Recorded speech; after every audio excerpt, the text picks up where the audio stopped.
Hello class 7 part 11 जंतु और पादप में परिवहन में हम जंतुओं में पढ़ रहे हैं कि परिसंचरण तंत्र का जो पहला घटक मुख्य घटक रक्त या ब्लड वो क्या है। तो आप सभी को कभी ना कभी तो चोट लगी होगी, है ना, और उसमें ब्लड भी आपने निकला हुआ देखा ही होगा। कैसा होता है, कैसा दिखता है ब्लड? हाँ, सभी बच्चे कहेंगे मैम रेड होता है, रेड कलर का। कलर नहीं पूछा बच्चों, कैसा टेक्सचर कैसा होता है उसका, कभी आपने ऑब्जर्व किया? स्टेट कौन सी स्टेट में होती है? वो एक लिक्विड स्टेट में होता है, तरल पदार्थ होता है ना। तो जो द्रव या तरल पदार्थ जो हमें ब्लड का हमें दिखता है, क्या आपने उसे कभी टच करके देखा है? इतनी ऑब्जर्वेशन तो आपने बेटा की होगी, because science is all about observation. तो जब आपने ऑब्जर्व किया होगा तो वो ब्लड का टेक्सचर कैसा होता है? थोड़ा चिपचिपा होता है ना। क्यों क्यों होता है चिपचिपा? क्योंकि उसके अंदर भी और कोशिकाएं निलंबित होती हैं, उसके और फर्दर घटक होते हैं, उसके पार्ट्स होते हैं उसके अंदर ब्लड के। वो कॉन्स्टिट्यूएंट्स क्या हैं उसके बारे में हम इस पार्ट में पढ़ेंगे। आप मतलब अंदाजा भी नहीं लगा पाओगे कि मैम अच्छा ब्लड का भी इतना इंपॉर्टेंट कॉन्स्टिट्यूएंट्स होते हैं।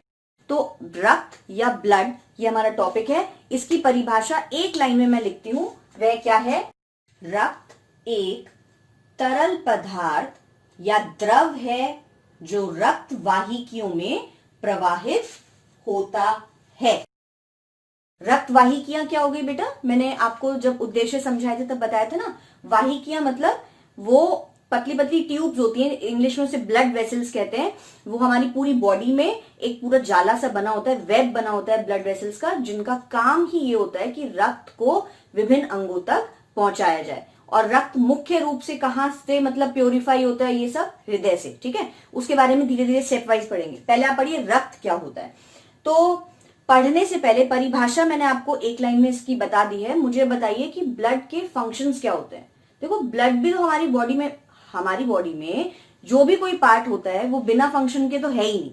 तो ब्लड का हमारी बॉडी में ऐसा क्या फंक्शन होता है, कुछ आइडिया दे सकते हो? मैं एक एक वर्ड में लिख देती हूँ ताकि आपको नोट्स बनाने में भी आसानी रहे। मैं यहाँ पे फंक्शंस की बात कर रही हूँ, मतलब रक्त का कार्य। सबसे इंपॉर्टेंट कार्य क्या होता है बच्चों? जो हम सांस ले रहे हैं, ऑक्सीजन ले रहे हैं, वह हमारे फेफड़ों तक, लंग्स तक कैसे पहुंचती है बताओ? ब्लड के द्वारा। तो इसका मुख्य कार्य क्या हुआ कि ऑक्सीजन को लंग्स तक पहुंचाना और उसके बाद लंग्स से डिफरेंट पार्ट्स में, different organs of the body तक उस ब्लड से ऑक्सीजन को पहुंचाया जाए।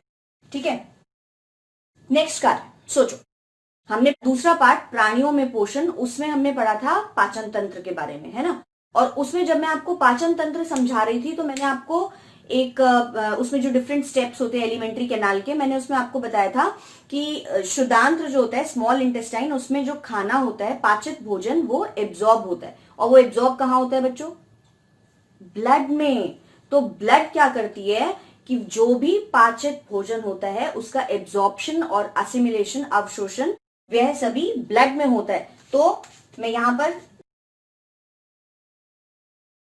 पाचित भोजन लिख देती हूं, तो जिससे आपको समझ आ जाए कि पाचित भोजन, डाइजेस्टेड फूड को भी ब्लड जो है वो एब्जॉर्प्शन और असिमिलेशन का काम शुदांत्र के अंदर करता है। और इसका एक और कार्य अगर आप मुझे बता दो। देखो मैंने आपको जब स्टार्टिंग में ह्यूमन सर्कुलेशन के बारे में बताया था, सर्कुलेटरी सिस्टम के बारे में, तो मैंने आपको क्या बताया था कि जो आवश्यक चीजें होती हैं वह हमारे लिए किस किस चीज के लिए इंपॉर्टेंट होती हैं। मतलब इस सर्कुलेटरी सिस्टम के क्या क्या कार्य होते हैं कि यह अपशिष्ट पदार्थों को भी हमारी बॉडी से बाहर निकालने में सहायक होता है। तो वो कौन करेगा ना? वो उसका ही तो पार्ट करेगा सर्कुलेटरी सिस्टम का, ब्लड। ब्लड जो है उसी का ये फंक्शन होता है कि अपशिष्ट पदार्थ,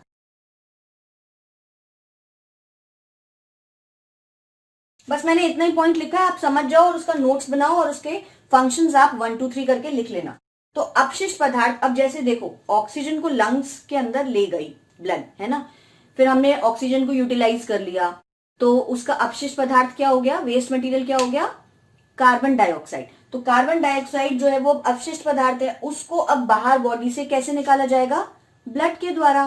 ब्लड द्वारा उन अंगों के पास जाके और उस कार्बन डाइऑक्साइड को कलेक्ट करेगी और लंग्स तक पहुंचा के उसके बाद वापस उसको हम उत्सर्जित कर देंगे, एक्सक्रीट कर देंगे बाहर, है ना। तो इस ब्लड के ये कितने इंपॉर्टेंट 3 काम है। जो आवश्यक चीजों की मैंने आपको बात की थी जीवित रहने के लिए, वही आवश्यक चीजें जो है ब्लड भी उसी कार्यशैली में कार्य कर रहा है। NTPC Faridabad and Chief Minister's Good Governance Associates Program with Star Teachers of Faridabad.